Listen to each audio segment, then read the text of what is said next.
A reforma tributária é um dos temas mais discutidos no cenário econômico brasileiro e, para o agronegócio, representa uma transformação significativa, com mudanças que afetam desde a rotina do contador até a gestão do produtor rural.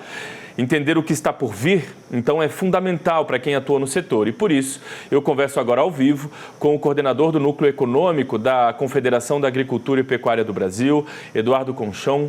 O Eduardo já está com a gente aqui, dividindo tela. Eduardo, bom dia, primeiramente.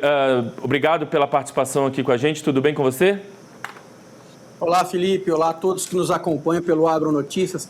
É um prazer estar com vocês e falar um pouquinho sobre esse tema que vai mudar o paradigma do relacionamento do produtor rural e de todos os contribuintes com o fisco ao longo de 2026. E, perdão, te chamei de Eduardo, é Renato, Renato Conchon. Renato, obrigado, viu, mais uma vez pela participação. Vamos lá, então, a gente agora entra, né, num período, digamos assim, de adaptação, até tudo passar a valer de fato, se eu não me engano, a partir de 2027, mas, enfim, esse processo ainda gera muitas dúvidas no campo.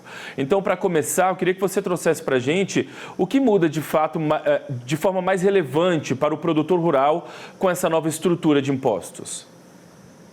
Bom, Felipe, primeiro é importante destacar que a reforma tributária ela foi aprovada, sancionada e está valendo a partir do dia 1º de janeiro de 2026. Entretanto, ao longo deste ano de 2026, nós teremos um período de teste. E o que o produtor, na verdade, todo contribuinte tem que fazer? Ajustar o seu sistema para a emissão da nota fiscal, do seu documento fiscal, com os novos campos dos novos tributos, CBS e IBS, que vão substituir os tributos atuais de PIS, COFINS e ICMS. Esse campo de teste, ele só vai servir para que a Receita Federal, para que o fisco, calibre a alíquota a ser aplicada no segundo momento, ou seja, ao longo de 2026, o produtor tem que ajustar o seu sistema, incluindo os campos de CBS e CBS, e ao fazer isso, ele não precisa pagar nenhum tributo a mais em 2026. Como eu falei, é um período de teste. E ao longo de 2026, a Receita Federal vai calcular, a partir desse teste, qual que será a alíquota que realmente passará a vigorar a partir de 2027, 1º de janeiro de 2027. Ou seja, ao longo deste ano, o produtor rural precisa estar atento, conversar com o seu contador para, primeiro, ajustar o seu sistema de nota fiscal. No segundo momento, no segundo semestre deste ano, vai entrar em vigor o CNPJ alfanumérico. Ou seja, mesmo aquele contribuinte que opere como pessoa física, ele vai ter um número de CNPJ tal como a pessoa jurídica, mas ele não vai perder a característica da pessoa física. As alíquotas dos tributos atuais, como contribuição previdenciária, o Fundo Rural, por exemplo, vai continuar exatamente como é hoje, na pessoa física. O imposto de renda será o imposto de renda pessoa física da atividade rural.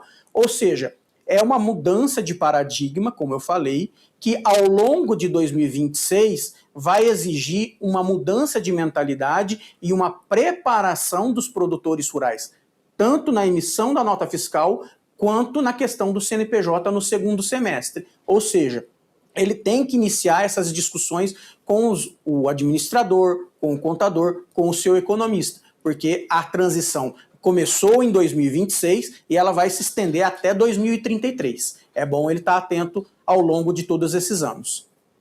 Mudanças, elas afetam os produtores, digamos assim, tanto os pequenos quanto médio e grandes produtores, todos vão ser afetados pelas mudanças?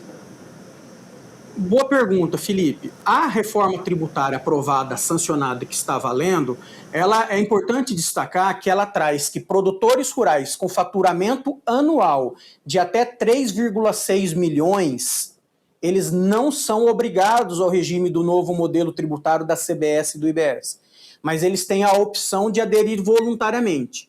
Os produtores com faturamento acima de 3,6 milhões ao ano, estes sim são obrigados ao regime do IVA e a partir de 2027 eles estarão obrigados a esse novo regime.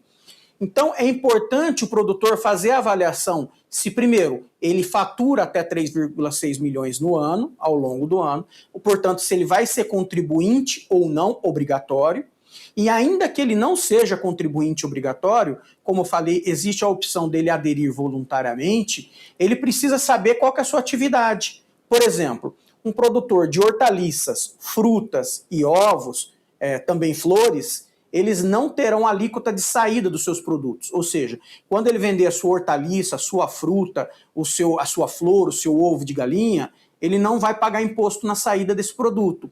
Entretanto, os créditos relativos aos seus insumos, fertilizante, semente, ração animal, medicamento veterinário, darão crédito a ele. Ou seja, talvez seja interessante, mesmo que ele não seja obrigado ao regime do IVA, porque ele fatura abaixo de 3,6 milhões, talvez seja interessante para esse produtor se aderir ao regime do IVA para ressarcir os créditos relativos aos seus insumos. Qual que é o balanço disso? É melhor ou é pior? Mais uma vez, o produtor tem que fazer o cálculo junto com o seu contador se é melhor ele fazer essa adesão ao longo do próximo ano. Então, vai depender muito, Felipe, do nível de faturamento do produtor rural, vai depender de qual produto que ele vende, se ele vende diretamente um produto da cesta básica, que tem também alíquota zero, por exemplo, o arroz branco vendido ao consumidor final, se o produtor planta arroz, colhe arroz, beneficia e vende direto ao consumidor final, ele também terá essa isenção. Ou seja, são várias variáveis que o produtor tem que estar atento para saber se ele é obrigado ao regime do IVA ou, ainda que ele não seja obrigado, se é interessante, se é melhor ele fazer essa adesão para ressarcir os créditos relativos aos seus insumos. Mais uma vez, é uma mudança de paradigma que o produtor tem que procurar um especialista, no caso o contador, um advogado ou um economista, para fazer essa transição ao longo dos próximos anos. Existe uma questão, um ponto, digamos assim, de polêmica que é muito debatido e a gente quer aproveitar aqui para perguntar a avaliação da CNA. Existe um risco de aumento de custos ou de carga tributária para o produtor que não se preparar desde agora? Onde estão hoje aí os principais pontos de atenção e risco? Todos os estudos que a CNA elaborou e contratou, por exemplo, a Fundação Getúlio Vargas e outras entidades parceiras que estudaram os impactos da reforma no agronegócio, apresentaram que a carga tributária não tende a aumentar. É óbvio que, a depender da produção agropecuária, por exemplo, um produtor de cana vai ter um impacto diferente de um produtor de soja ou de hortaliça, que é natural do processo. Entretanto, todos os estudos indicam que nenhuma cadeia agropecuária será inviabilizada por aumento de carga tributária. Mas, mais uma vez, o produtor rural que tem bastante tecnificado terá um impacto diferente daquele mesmo de um produtor vizinho que tem a mesma produção agropecuária que não é tecnificado. Por quê? A reforma tributária vai ser o ponto-chave o ressarcimento dos créditos relativos aos seus insumos. Então, um produtor tecnificado que usa menos ou mais insumos com aquele vizinho que é menos tecnificado, vai fazer um balanço que vai ter uma carga tributária diferente entre produtores dos mesmos produtos. Ou seja, o produtor precisa estar atento e começar a fazer os seus cálculos junto a um especialista a partir de agora, com calma, com moderação. Nós temos todo o ano de 2026 para acompanhar e saber como que a Receita Federal vai publicar a regulamentação, que nós estamos dependendo dela para saber de inúmeros detalhes de como que essa operacionalidade vai impactar o agronegócio, e também a alíquota, que nós estamos, como eu falei, a Receita Federal, ao longo de 2026, vai fazer os testes, vai calcular uma alíquota média e enviar para o Senado Federal. E o Senado Federal vai publicar uma resolução onde definirá qual que será a alíquota real. Estima-se que seja algo em torno de 28%, a soma das alíquotas dos novos tributos, o IBS, o Imposto sobre Bens e Serviços, que será de competência estadual e municipal, e da CBS, que é de competência federal. A soma desses dois tributos, a soma das alíquotas desses dois tributos, está estimada em 28%. Bom, e aí a dica que fica então é que a gente tem agora um longo período de transição entre esse sistema atual e o novo sistema, e aí dá tempo para o pessoal, para o produtor aí começar a se preparar, não deixar para a última hora, né? O ano está só começando, então buscar o especialista, buscar o contador para se preparar para essa reforma tributária que de fato começa a partir das regulamentações a entrar em vigor em 2027, né? Então, buscar, não deixar para a última hora, né?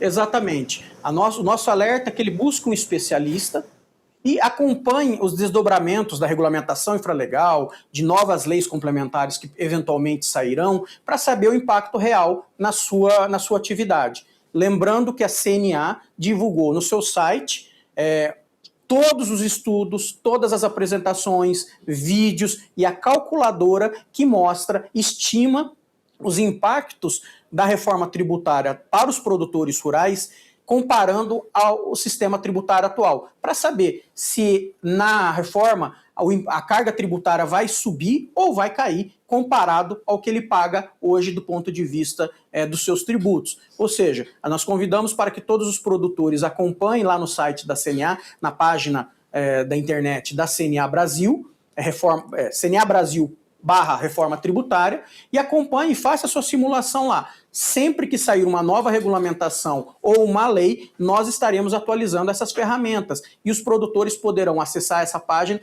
para saber como que isso vai impactar de maneira geral, como que vai impactar a sua atividade econômica. É um convite, é um alerta que nós fazemos. A transição da reforma tributária vai exigir uma mudança de paradigma para os produtores rurais e é um convite para eles acompanharem para não ser um perigo de surpresa e eventualmente pagarem mais tributos porque não têm acompanhado ou deixaram para a última hora.